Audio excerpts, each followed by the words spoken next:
வணக்கம்.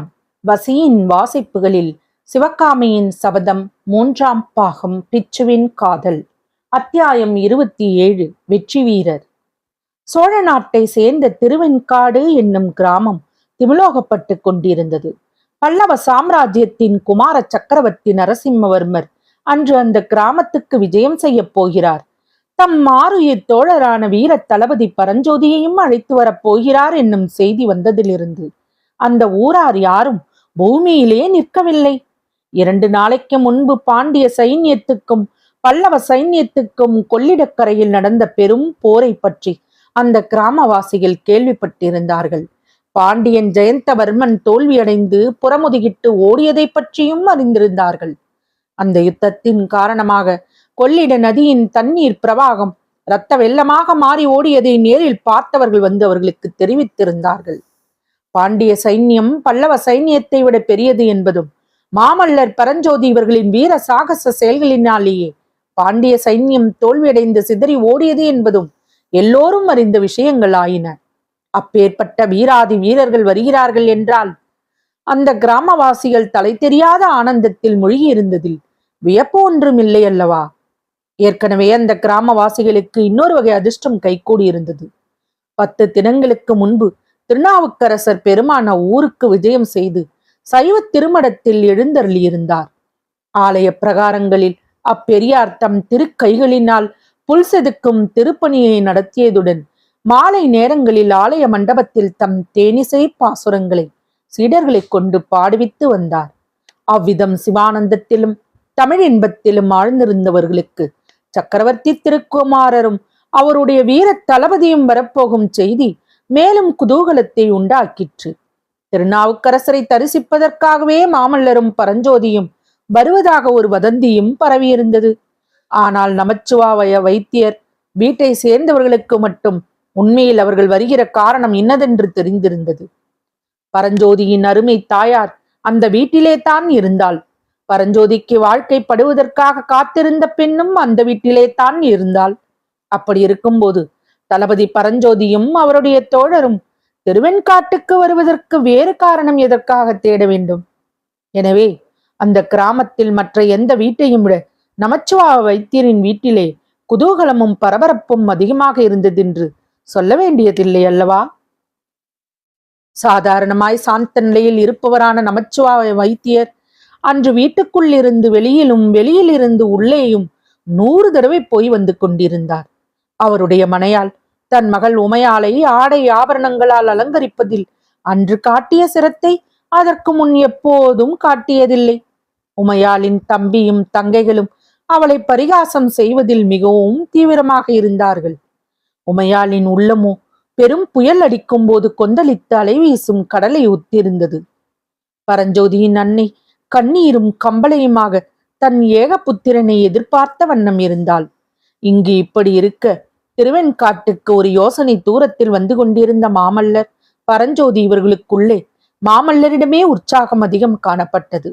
பரஞ்சோதியின் முகத்தில் சோர்வு அதிகமாக இருந்ததுடன் அவருடைய குதிரை அடிக்கடி பின்னால் தங்கியது. அவரை மாமல்லர் அவ்வப்போது பரிகாசம் செய்து விரைவுபடுத்தினார். இது என்ன தளபதி, உம்முடைய குதிரை ஏன் இப்படி பின்வாங்குகிறது? உம்முடைய அவசரம் அதற்கு தெரியவில்லையா என்ன? குதிரைகள் வேணுமானால் மாற்றிக்கொள்ளலாமா என்றார். உம்முடைய முகம் ஏன் இவ்வளவு பிரகாசமாக இருக்கிறது? இது என்ன, நீர் உம்முடைய காதலியை காணப் போகிறாரா அல்லது கொலைக்களத்திற்கு போகிறீரா? பயப்படாதீர், நான் நல்ல வார்த்தை சொல்லி உமையால் உம்மை அதிகமாக கண்டிக்காமல் பார்த்து கொள்கிறேன் என்று கேலி செய்தார். பொறுத்து பொறுத்து பார்த்து கடைசியில் பரஞ்சோதியால் பொறுக்க முடியாமல் போகவே அவர் கூறியதாவது, ஐயா, என்னுடைய மனநிலையை அறிந்து கொள்ளாமல் புண்ணில் கோலிடுவது போல் பேசுகிறீர்களே. உண்மையாகவே எனக்கு இங்கு வருவதற்கு விருப்பம் இல்லை. நீங்கள் வற்புறுத்திய போது இணங்கிவிட்டேன். ஏன் இணங்கினோம் என்று இப்போது வருத்தமாக இருக்கிறது. உங்களுக்கு புண்ணியமாய் போகட்டும். இப்போதாவது நான் திரும்பி போவதற்கு அனுமதி கொடுங்கள். தாங்கள் எனக்காக சென்று என் தாயாரை பார்த்து நான் சௌக்கியமாக இருக்கிறேன். ஆனால் அவருக்கு நான் கொடுத்த வாக்கை நிறைவேற்ற முடியவில்லை. ஆகையால் அவரை பார்க்க வெட்கப்பட்டு கொண்டு வராமல் நின்றுவிட்டேன் என்று சொல்லிவிடுங்கள். எவ்விதம் உணர்ச்சி ததும்பிய குரலில் பரஞ்சோதி கூறியதை கேட்ட மாமல்லர் சிறிது திடுக்கிட்டார். தளபதி, உம்முடைய தாயாருக்கு நீர் என்ன வாக்குறுதி கொடுத்தீர்? அதை ஏன் நிறைவேற்ற முடியவில்லை என்று கவலை கொண்ட குரலில் வினாவினார். பிரபு, எதற்காக நான் பிறந்த ஊரையும் வீட்டையும் விட்டு கிளம்பினேன் என்று தங்களுக்கு சொன்னேனே, அது ஞாபகமில்லையா? என்னுடைய மாமன் நமச்சிவாய வைத்தியர் தம்முடைய மகளை கல்வி கேள்விகளில் சிறந்த உமையாளை நிரச்ச குச்சியான எனக்கு கட்டி கொடுக்க பிரியவில்லை. என்னுடைய மாமன் நமச்சிவாய வைத்தியர் தம்முடைய மகளை கல்வியில் கரையில்லாத காஞ்சமான் நகருக்கு போய் வாகீச பெருமானின் திருமணத்தில் சேர்ந்து படித்து சகலகல்லா வல்லவனாக திரும்பி வரும் போதுதான் கட்டித் தருவேன் என்றார். ஆனால் நடந்தது என்ன? போனது போலவே நிரச்சர குச்சியாக திரும்பி வந்திருக்கிறேன்.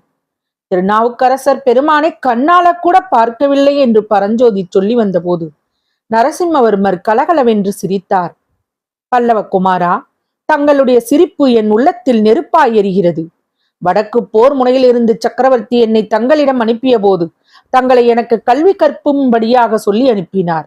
ஆனால் தாங்கள் எனக்கு கல்வி கற்பிக்கவும் இல்லை, நானாக ஏட்டை கையில் எடுப்பதற்கும் விடவில்லை. எப்போதாவது சிறிது நேரம் கிடைத்தால் அந்த நேரத்தில் ஆயனாரின் குமாரியை பற்றி பேசி பேசியே பொழுதுபோக்கி விட்டீர்கள். ராஜகுலத்தினரை போல சுயநலக்காரர்களை நான் கண்டதில்லை என்று சோகம் ததும்பிய குரலில் பரஞ்சோதி சொல்ல, அதை கேட்ட குமார சக்கரவர்த்தி இன்னும் உரத்த சத்தத்துடன் சிரித்தார்.